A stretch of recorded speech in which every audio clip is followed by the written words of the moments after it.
खाने के लिए जो चावल सुदामा जी लाए थे उनको बड़ी रुचि के साथ श्री कृष्ण जी ने खाया। सुदामा जी के खाने के लिए कई प्लेटों में हलवा, खीर, कई सब्जी रोटी सामने रख दी। सुदामा जी को अपने घर का दृश्य याद आया कि आज शाम का खाना भी घर पे नहीं है, बच्चे भूखे बैठे हैं, रो रहे होंगे, माँ रोटी कह रहे होंगे, मैं ये पकवान कैसे खाऊं? यदि नहीं खाऊंगा तो श्री कृष्ण जी को पता चलेगा कि मैं कुछ मांगने आया हूँ। मतलब उस सुदामा ने मतलब इतना वो दिखाया कि कहीं भगवान को भी इस बात का मालूम ना पड़ जाए कि मैं इससे कुछ मतलब मांगने तो नहीं आया हूँ, कहीं इसको मेरी आर्थिक स्थिति का इसको मालूम ना पड़ जाए। और दूसरी तरफ वो खाना खाना उसकी आत्मा भी नहीं मांग रही थी, क्योंकि उधर उसके बच्चे बेचारे कितने भूखे थे।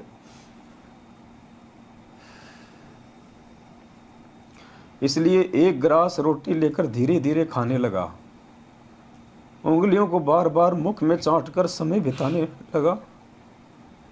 परंतु श्री कृष्ण जी की दृष्टि से मित्र के मुख कमल पर थी। सब हाव भाव देख रहे थे। कहाँ खा ले यार सुदामा, क्यों उंगली चाटे है? सुदामा जी ने 2 रोटी खाई तथा खीर हलवा ना मात्र का खाया, हाथ धोकर बैठ गया। श्री कृष्ण जी ने पूछा कि बच्चे तथा भाभी जी कुशल हैं? निर्वाह ठीक से चल रहा है? सुदामा जी ने कहा, देखो पुण्यात्मों,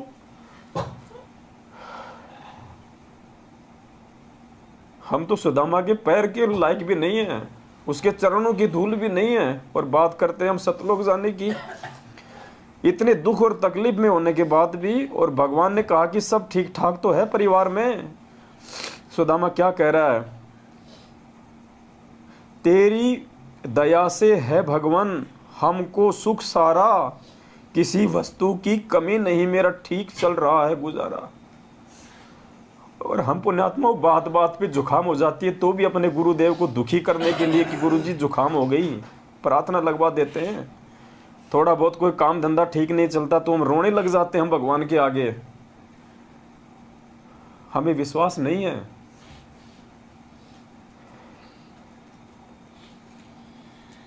हमारी आदतों को बिगाड़ा जा रहा है काल भगवान के द्वारा, इस मैनेजमेंट वालों को निमित्त बना के। हमारी आंखों के सामने हमारे को नंबर दे देगी कि लगाओ प्रार्थना, लगाओ प्रार्थना। हमारी आदतों को बिगाड़ा जा रहा है, हमारे को भगवान के ऊपर विश्वास नहीं करने दिया जा रहा। इसलिए हम विनती करते हैं इन लोगों का साथ छोड़ो भाई, ये लोग हमारे को विश्वासी नहीं बनने देंगे। हमारे अंदर जो दृढ़ता, जो विश्वास गुरुजी पैदा करना चाहते हैं, सुदामा की तरह ये लोग नहीं करने देंगे। यही काल भगवान की सूक्ष्म चाल होती है।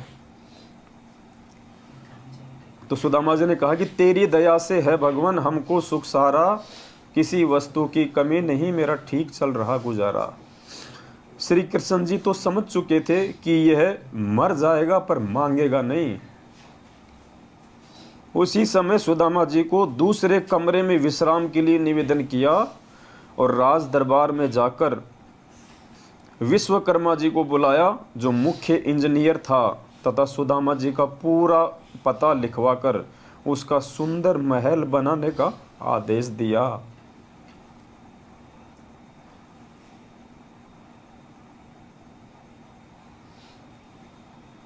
हमें जो गुरुजी देना चाहते हैं ना इस भक्ति के प्रतिफल में, हमें मांगना भी नहीं आता। परमात्मा पता नहीं हमें क्या देना चाहता है, और हम लोग छोटी छोटी चीज़ें मांग के उस परमात्मा की नज़रों से हम नीचे गिर जाते हैं।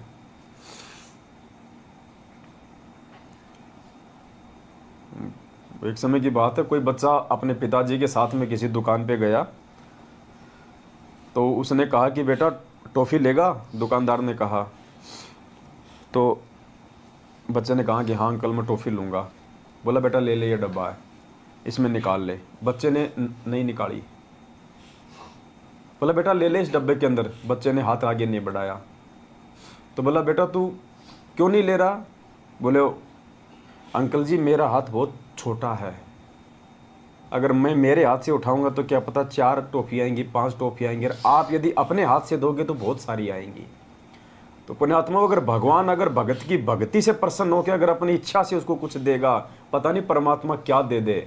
और हम नालायक एक कार, एक कोठी, एक मकान, अपने बच्चों की नौकरी मांग मांग के, और जो परमात्मा हमें जो देना चाहता है वास्तव में, हम उससे भी हम दूर हो जाते हैं।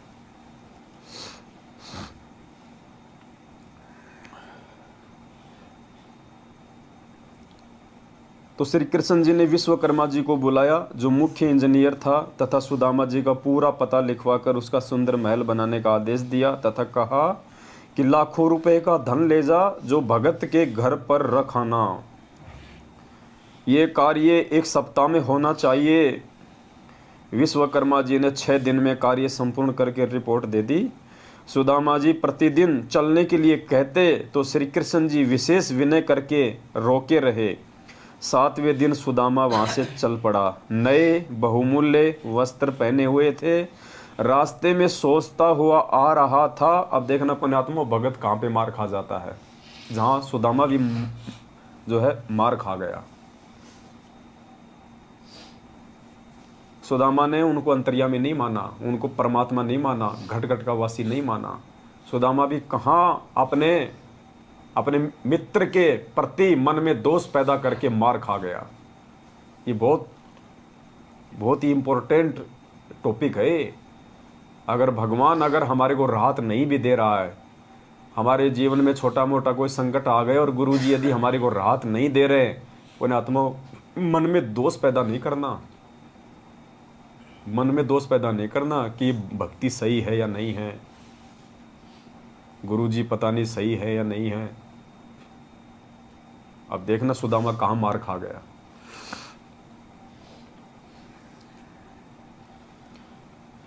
रास्ते में सोचता हुआ आ रहा था कि श्री कृष्ण मेरे से पूछ रहा था कि किसी वस्तु का अभाव तो नहीं है। क्या उसको दिखाई नहीं दे रहा था कि मेरा क्या हाल है? वही बात हुई ना कि मित्रता समान हैसियत वालों से ही करनी चाहिए। सुदामा के मन में ये दोष आ गया कि वहाँ बार बार मेरे से श्री कृष्ण पूछ रहा था कि घर पे तो सब ठीक है, भाभी तो ठीक है, बच्चे तो ठीक है, कोई चीज़ की कमी तो नहीं है ना। तो सुदामा ने सोचा कि क्या उसको मेरी हालत नहीं दिखाई दे रही थी? अगर मेरे घर की हालत ठीक होती, मेरे बच्चे ठीक होते, तो मैं ऐसे मेरी फटी जूतियाँ, मैले कुचेले कपड़े थोड़े ना होते मेरे। लेकिन वो मेरा मजाक उड़ा रहा था। ये मन में दोष आ गया उसके। 7वें दिन सुदामा चल पड़ा। नए बहुमूल्य वस्त्र पहने हुए थे। रास्ते में सोचता हुआ आ रहा था कि श्री कृष्ण मेरे से पूछ रहा था कि किसी वस्तु का अभाव तो नहीं है। क्या उसको दिखाई नहीं दे रहा था कि मेरा क्या हाल है? वही बात हुई कि मित्रता समान हैसियत वालों से ही निभती है। इतनी देर में देखो, उधर तो भगवान के प्रति मन में दोष आया और इधर देखो फिर उसका रिजल्ट। हमें शिक्षा दे रहे हैं गुरुजी कि कैसे भी विकट परिस्थिति आ जाए, भगवान से विश्वास नहीं हटाना, मन को कमजोर मत करना, आत्मा को नीचे मत गिरने देना। ये परीक्षा का समय होता है। सुदामा ऐसा सोच ही रहा था, मन में दोष लेके आया। इतनी देर में जंगली भीलों ने रास्ता रोक लिया और कहा कि निकाल जो कुछ ले रखा है। सुदामा जी ने कहा कि मेरे पास कुछ नहीं है। भीलों ने तलाशी ली तो कुछ नहीं मिला। सुदामा जी के कीमती धोती कुर्ता छीन ले गए, उसको नंगा छोड़ गए। सुदामा जी को ये सजा अविश्वास की मिली थी। क्या कह रहे हैं गुरुजी? जो कपड़े लत्ते थे ना, वो भी निकलवा ले गए, नंगा, अंडरवियर भी नहीं छोड़ी। और गुरुजी कह रहे हैं कि सुदामा को ये सजा मिली थी, ये किस चीज की मिली? अविश्वास की। ये हमें शिक्षा दे रहे हैं गुरुजी कि नाम दीक्षा लेने के बाद अपने भगवान पे अविश्वास नहीं करना बिल्कुल भी, चाहे दुनिया इधर से उधर क्यों ना हो जाए, काल तुम्हें कितना भी तोड़ने मरोड़ने का प्रयास क्यों ना करे, तुम्हारे मन में कितने भी विक्षेप पैदा क्यों ना करे। जैसे अर्जुन और सर्जुन मार खा गए थे भगवान पे अविश्वास करके, भगवान पे शंका करके। जब लोगों ने कहा ना कि तुम कहाँ मर गए थे, यहाँ तो कबीर ने ऐसा कांड कर दिया, बड़े बाजार में बेइज्जती कर दी, हमारे को मुंह दिखाने के लायक नहीं छोड़ा, तो अर्जुन सर्जुन ने पहले तो हिम्मत दिखाई, बड़े नालायको तुम क्या बोल रहे हो, तुम्हारे मुंह में कीड़े पड़ जाने चाहिए, तुम गुरुजी के बारे में ऐसा बोल रहे हो। तो फिर लोगों ने कहा कि तेरे को विश्वास नहीं है क्या? उस वैश्या के घर पे जाके देख ले, वहीं मिलेंगे गुरुजी तेरे को, रोज जाते हैं। तो अर्जुन सर्जुन के मन में क्या आया पता है? उन्होंने बोला भाई अगर आंखों से देख लेंगे तो मानेंगे, वही मार खा गए। वहाँ जाना और गुरु जी को शिक्षा देना तो पुण्यात्मा बहुत दूर की बात है। वो वहीं मार खा गए थे कि अगर आंखों देख लेंगे तो मानेंगे। इसका मतलब उनको विश्वास नहीं था कि गुरु जी ऐसा कर भी सकते हैं। वहीं मार खा गए वो। और वहाँ जाके तो उन्होंने अपने कर्म फोड़े लिए भगवान को शिक्षा देके कि गुरु जी बाहर आपकी बदनामी हो रही है, ये नीच का घर है, आपको यहाँ नहीं बैठना चाहिए। तो सुदामा के भी मन में दोष आ गया।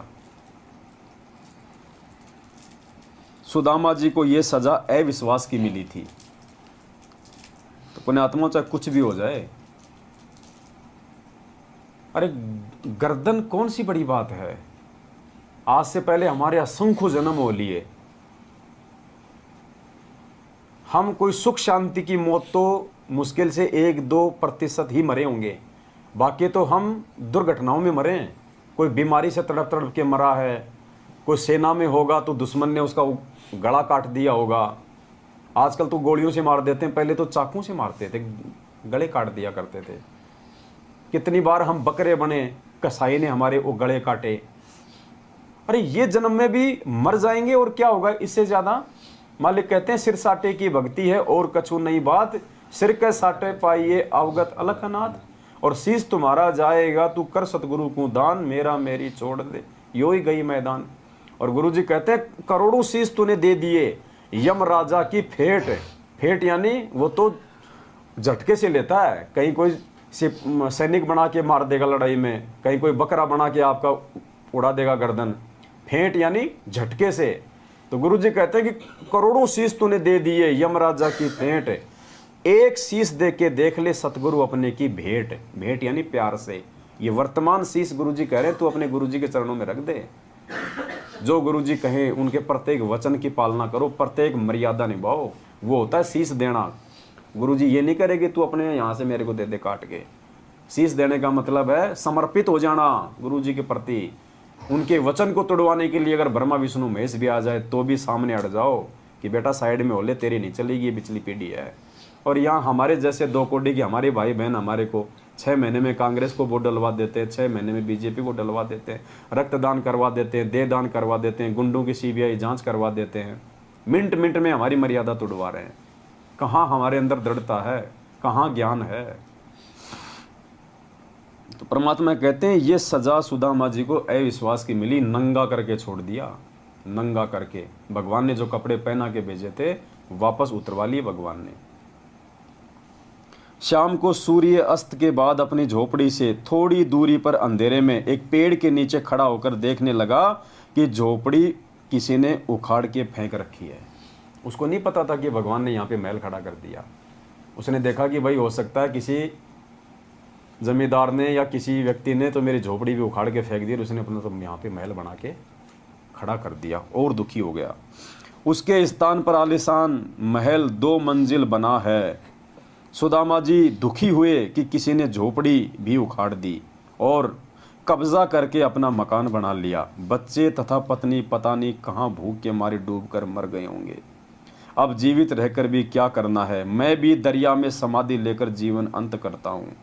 यदि परिवार जीवित भी होगा तो भूख के मारे तड़फ रहा होगा, मेरे से देखा नहीं जाएगा। वहाँ से ये सोच के चलने लगा था। उसकी पत्नी महल पर खड़ी होकर अपने पति के आने की बाट देख रही थी। ये विचार कर रही थी कि ब्राह्मण जी अपनी झोपड़ी को ना पाकर कुछ बुरी ना सोच लें, इसलिए द्वारिका के रास्ते पर टकटकी लगाए खड़ी थी। उसने उसी समय एक व्यक्ति अंधेरे में खड़ा महसूस हुआ। मिश्राणी शीघ्रता से दीपक लेकर उस ओर चली। सुदामा जी पेड़ की ओट में होकर देखने लगा कि यह स्त्री कौन है। पेड़ की ओट में इसलिए हो गया क्योंकि वो नंगा था, शर्म के मारे पेड़ की ओट में हो गया कि ये औरत कौन है। क्यों, उसने तो अच्छे खासे कपड़े पहन रखे थे, जेवर पहन रखे थे। उसने सोचा मेरी औरत तो हो ही नहीं सकती। मिश्राणी जी शीघ्रता से दीपक लेकर उस ओर चली। सुदामा जी पेड़ की ओट में होकर देखने लगा कि ये स्त्री कौन है, दीपक लेकर कहाँ जाएगी। दीपक की रोशनी में सुदामा ने अपनी पत्नी को पहचान लिया, परंतु महल से आई है, ये क्या माजरा है। सुदामा जी ने कहा कि दीपक बुझाओ, मैं नंगा हूँ। रास्ते में भीलों ने मेरे वस्त्र छीन लिए, जो श्री कृष्ण जी ने नए बहुत कीमती बनवाए थे। पंडितानी ने दीपक बुझा दिया। सुदामा ने पूछा कि ये महल किसने बना दिया, अपनी झोपड़ी किसने उखाड़ दी, आप किसके महल से आई हो, नौकरानी का कार्य करने लगी हो क्या? पंडितानी ने कहा कि हे स्वामी, ये महल आपके मित्र श्री कृष्ण जी ने बनवाया है। आपके जाने के चौथे दिन सैकड़ों कारीगर आए, साथ में बैलों पर पत्थर, ईंट, चूना तथा अन्न धन लाद कर लाए। 6 दिन में संपूर्ण करके चले गए। आओ, यह आपका महल है। पुण्यात्माओं, क्या कह रही है पंडितानी कि आपके जाने के बाद में सैकड़ों की संख्या में कारीगर आए और ये मकान बना के चले गए। आपके मित्र श्री कृष्ण जी ने बनवाया है। 650 साल पहले गुरुजी ने क्या बताया? भगवान ने 18 लाख लोगों को भंडारा करवाया। पुण्यात्माओं, उस समय भगवान पे विश्वास करने वाला सुदामा जैसा कोई उनका भगत नहीं था 64 लाख में। इसलिए भगवान को खुद ही भगत की भूमिका करनी पड़ी और आज हमारे को विश्वास दिलाने के लिए ये उदाहरण पेश करना पड़ा कि अगर तुम भगवान पे विश्वास करोगे इस प्रकार से तो परमात्मा तुम्हारे लिए क्या नहीं कर देगा। अगर उस समय कोई भगत होता 64 लाख में जो इतना विश्वास अगर गुरु जी पे करता तो परमात्मा को खुद भगत बनने की जरूरत नहीं पड़ती, जैसे यहां पे श्री कृष्ण जी ने सुदामा के लिए किया। अब 650 साल पहले कोई भगत था नहीं कोई सुदामा जैसा, वरना भगवान को लीला नहीं करनी पड़ती। उस भगत के लिए भगवान लीला करता, लेकिन कोई भगत था ही नहीं, इसलिए गुरु जी को खुद भगत बनना पड़ा 650 साल पहले। तो वो काम यहाँ पे श्री कृष्ण जी ने किया अपने भगत के लिए, और वो काम परमात्मा ने दिखाया करके कि मेरे ऊपर यदि तुम इतना विश्वास करोगे और मेरी मर्यादा में चलोगे कि साईं इतना दीजिए जिसमें कुटुंब समाव, हम भी भूखा ना रहे साधु न भूखा जाए, अनाप शनाप माया नहीं जोड़ोगे, तुम्हारे अंदर वो प्रवृत्ति नहीं होगी, और फिर यदि तुम्हारे ऊपर कोई संकट आएगा तो परमात्मा कहते हैं फिर मैं तुमसे दूर नहीं हूँ। कल पे कारण कौन है तू कर सेवा निष्काम, मन इच्छा फल देऊंगा जब पड़ेगा मेरे से काम। परमात्मा कहते हैं फिर तू मुझे अपने से दूर ना समझना। जय तू चाल 1 कदम मैं चालू कदम 60, जय तू हो जा काठ का मैं हो जाऊं लोहे की लाठ। तो ये विश्वास पैदा करने के लिए परमात्मा ने कथा लिखी सुदामा जी की। अब आगे देखिए, पंडितानी ने पूछा कि आपके कपड़े क्यों 6 दिन में संपूर्ण करके चले गए? आओ, यह महल आपका है। महल में आकर देखा तो अन्न धन से भरपूर था, जीवन भर का सामान था। पंडितानी ने पूछा कि आपके कपड़े क्यों उतारे? आपके पास कुछ था ही नहीं, पुराने कपड़े थे, उसका भील क्या करेंगे? तब सुदामा ने सारी घटना बताई तथा अपने उस घटिया विचार की भी जानकारी दी जो मित्र के प्रति आया था। ये बरवाला कांड के बाद में मैनेजमेंट की उल्टी हरकतों को देख के और गुरुजी में दोष देख के जिन जिन लोगों ने गुरुजी से दूरी बनाई है या गुरुजी के प्रति जिन जिन भक्तों के मन में दोष आया था ना, उन आत्माओं 90% के तो हालत बिल्कुल खराब हो चुकी है और बाकी के आने वाले समय में होगी। मर गए लोग अकाल मौत जिन्होंने गुरुजी में दोष देख के भक्ति को त्याग दिया कि गुरुजी को क्या जरूरत थी स्विमिंग पूल बनाने की, गुरुजी भगवान थे तो क्या जरूरत थी उनको बॉडीगार्ड रखने की। क्या गुरुजी को नहीं पता था मैनेजमेंट ऐसा है? क्या गुरुजी संगत को नहीं बता सकते थे? क्या जरूरत थी गुरुजी को भक्तों को कमांडो बनाने की? क्या गुरुजी कोर्ट की तारीखों पे नहीं जा सकते थे? वही अर्जुन सर्जुन वाला, वही सेम टू सेम लीला थी ये। कितने लोगों ने अपने कर्म और अपना धर्म बिगाड़ा बरवाला कांड के बाद गुरुजी में दोष देख के, और आज उन दोषियों के वो चमचे बने हुए हैं। तब सुदामा ने सारी घटना बताई तथा अपने उस घटिया विचार की भी जानकारी दी जो मित्र के प्रति आया था। यानी गुरुजी हमें समझाना चाह रहे हैं कि नालायकों, सुदामा के मन में जो विचार आया घटिया और जिसके चलते उसके साथ ऐसा हुआ, तो इस शिक्षा से पहले ही तुम संभल जाना और अपने गुरुजी के प्रति जीवन में कभी किसी भी अरे गहरे व्यक्ति के कहने पे दोष पैदा मत करना। हम हिसार जाते थे तारीखों पे, ट्रेन में पता नहीं कितने लोग मिलते थे हमारे को, और रामपाल के चेले हम आरती करते थे अपनी, मालूम हो ही जाता था। अरे भाई कि जाओ हो, अरे मैं जानू हूँ मेरे गांव का है, मेरा खेत और उसका खेत बराबर में है, बीड़ियाँ का सुट्टे मारा करता। अब बन गया वो साधु। कोई कहता अरे मैं और वो दोनों एक ही बैच में काम करते थे, मैं भी उसी डिपार्टमेंट में था, मन अच्छे से पता उसके बारे में, थमकित बाबा के चक्कर में आके थम पागल हो गए। अब जो मंद बुद्धि होगा वो तो सोचेगा यार गुरुजी के गांव का है, दोनों के खेत बराबर में है, यार ये तो झूठ क्यों बोलेगा, बस वहीं मर गए।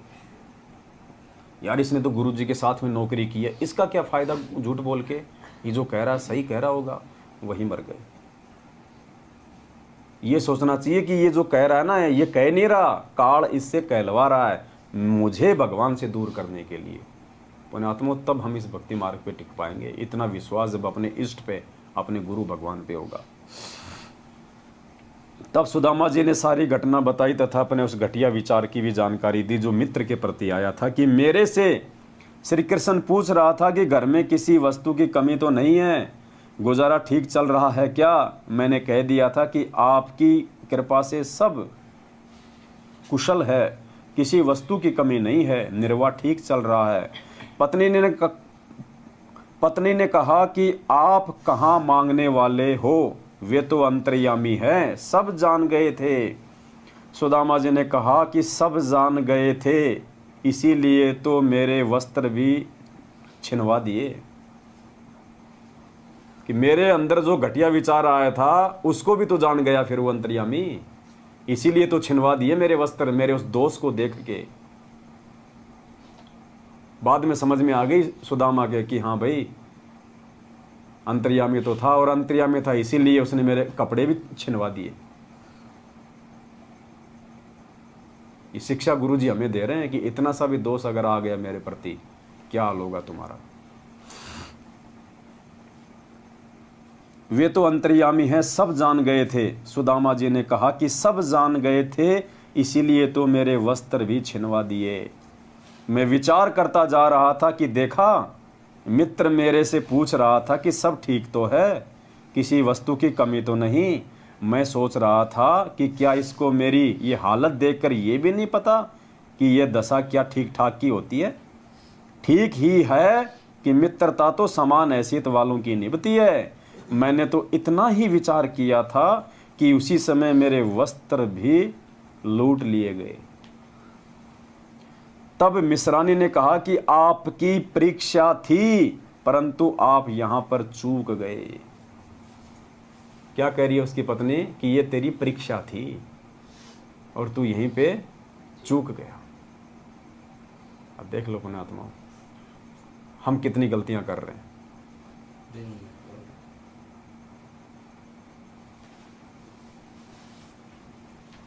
उसी का झटका आपको दिया। अब देख तेरे मित्र का कमाल। बच्चों के वस्त्र राजाओं जैसे हैं, चार सिपाही चारों कोणों पर रखवाली कर रहे हैं। वाणी नंबर 106 में यही कहा है कि संत सुदामा श्री कृष्ण के संगी यानी मित्र थे, जो दारिद्र टोटे यानी निर्धनता की नदी यानी अत्यधिक निर्धन व्यक्ति था। उसके चावल खाकर सोने के महल बख्श दिए, निःशुल्क मुफ्त में दे दिए। विचार, गुरुजी कह रहे हैं विचार। श्री कृष्ण जी राजा थे, अपने मित्र की इतनी सहायता करना एक राजा के लिए कोई बड़ी बात नहीं है। इतनी सहायता तो एक प्रांत का मंत्री अपने मित्र की आसानी से कर सकता है। अब देखना परमात्मा ने क्या क्या किया अपने भक्तों के साथ। परमेश्वर कबीर जी ने एक अति निर्धन मुसलमान लुहार तैमूर लंग की एक रोटी खाकर 7 पीढ़ी का राज बख्श दिया। उसने तो 3 मुट्ठी खाए थे चावल की, भगवान ने तो केवल 1 चपाती खाई थी और 7 पीढ़ी का राज दे दिया। उसने खाली सुदामा के जीवन को ही सफल किया और भगवान ने 7 पीढ़ी का राज बख्श दिया। राज जो पूरे विश्व का संचालन करता है, पूरा देश चलाता है। यानी गुरुजी कह रहे हैं कि उस श्री कृष्ण से आज तुम्हारा भगवान कितना समर्थ है, देख लो नालायको। और तुम भगवान तो श्री कृष्ण से भी ज्यादा समर्थ तुम्हारा, लेकिन तुम भगत सुदामा से भी नीचे गिरे हुए, तो कैसे बात बनेगी? कैसे सतलोक की यात्रा कर पाओगे? कैसे वो दरवाजा देख पाओगे? एक अति निर्धन मुसलमान लोहार तैमूरलंग की एक रोटी खाकर 7 पीढ़ी का राज बख्श दिया। उसी जीवन में तैमूरलंग राजा बना, जिसका राज्य विशाल था। दिल्ली की राजधानी पर उसने अपना प्रतिनिधि छोड़ा था। उसकी मृत्यु के उपरांत कुछ समय दिल्ली की गद्दी पर अन्य ने कब्जा कर लिया था। फिर तैमूरलंग के पोते बाबर ने दिल्ली पर कब्जा कर लिया। पहले तैमूरलंग का प्रतिनिधि दिल्ली पर बैठा रहता था। उसकी तीसरी पीढ़ी ने अपने आप को स्वतंत्र घोषित कर दिया। तब बाबर ने लड़ाई करके दिल्ली का राज्य प्राप्त किया। बाबर से औरंगजेब तक 6 पीढ़ी तक प्रथम तैमूरलंग। इस प्रकार कुल 7 पीढ़ी का राज्य परमेश्वर कबीर जी ने तैमूरलंग को दिया। नंबर 1 तैमूरलंग, नंबर 2 उसका पोता बाबर, नंबर 3 हुमायूं पुत्र बाबर, नंबर 4 अकबर पुत्र हुमायूं, नंबर 5 जहांगीर पुत्र अकबर, नंबर 6 शाहजहां पुत्र जहांगीर और नंबर 7 औरंगजेब पुत्र शाहजहां। एक चपाती के बदले 7 पीढ़ी का राज, जबकि ना तो उसने नाम लिया था उस समय तक, ना वो कोई मर्यादा में था, ना वो कोई भक्ति जानता था। ये समर्थता दिखाई परमात्मा ने कि आज तो तुम मेरी शरण में हो, तुम्हारे लिए मैं क्या नहीं कर सकता। रंका बंका वाली उस कथा में परमात्मा ने क्या कहा उनको कि मैं चाहूं तो तुम्हारे लिए सोने का महल भी बनवा सकता हूं, सोने का भी। उनकी झोपड़ी जलाई ना परमात्मा ने, और फिर उससे भी बड़ी झोपड़ी बना दी थी। और जब वो गए अपने गुरुदेव के पास में पूछने के लिए कि गुरुदेव जो आकाशवाणी हुई थी झोपड़ी में रहने की, वो आपकी थी या किसी और की थी, तो उन्होंने कहा कि बेटा वो झोपड़ी मैंने जलाई थी, मैंने बनाई है। तुमने जो परीक्षा दी है और इस परीक्षा में जो तुम पास हुए हो, उसके बदले तो मैं तुम्हारा सोने का मकान भी बना सकता था। लेकिन भगवान ने भक्तों से भक्ति करवानी होती है, इसलिए उनको परमात्मा लिमिट में रखते हैं। विशेष भिन्नता, जन्म मरण का कष्ट न श्री कृष्ण जी का समाप्त है न सुदामा का हुआ। दोनों ही आगे के जन्मों में अन्य प्राणियों के शरीरों में जाएंगे। तैमूरलंग को 7 पीढ़ी का राज्य भी मिला और मोक्ष भी मिला। अब देखो पुण्यात्माओं, क्या आज तक कभी गुरुजी ने किसी सत्संग में कहा कि तैमूरलंग का मोक्ष हो गया, वो सतलोक चला गया? वो तो भक्ति युग था ही नहीं। उस समय तो प्रथम मंत्र भी भगवान ने किसी को पूरा नहीं दिया। 1392 में परमात्मा ने प्रकट होकर उसको नाम दिया था, जबकि काशी में 1398 में आया था, 6 साल बाद। अपने काशी में प्रकट होने के 6 साल पहले ही परमात्मा तैमूरलंग को मिला था, 1392 में। और क्या लिख रहे हैं गुरुजी? तैमूरलंग को 7 पीढ़ी का राज्य भी मिला और मोक्ष भी मिला। मोक्ष, अब देखो, अब गुरुजी तो नानक जी के आगे भी लिख देते हैं कि नानक जी का मोक्ष हो गया। अब नानक जी का मोक्ष हुआ मान लेना, अगर आपकी आत्मा गवाह दे दे कि तैमूरलंग का भी मोक्ष हो गया होगा। राज्य में मोक्ष नहीं होता, और तैमूरलंग का उस समय कहां से मोक्ष हो जाएगा? लेकिन मोक्ष का मतलब ये नहीं कि वो सतलोक बैठ गया। मोक्ष का मतलब है कि परमात्मा ने उसको जन्म मरण के चक्कर से निकालने के लिए उसको भक्ति पे लगा दिया। अब परमात्मा किसी न किसी जन्म में उस आत्मा को पार भी लगा देगा, मोक्ष भी कर देगा। तो मोक्ष का मतलब ये होता है। यहाँ पे मोक्ष का नाम लेते ये नहीं कि वो तो सतलोक ही चला गया। सतलोक से पहले तो मिनी सतलोक भी है। तो हमने इन चीज़ों को समझना चाहिए। मोक्ष का युग ये है, ये वर्तमान समय है, और ये परमेश्वर आज साक्षात अपने वास्तविक रूप में प्रकट है, अपने संपूर्ण पावर के साथ में आज दे सकता है ये मोक्ष।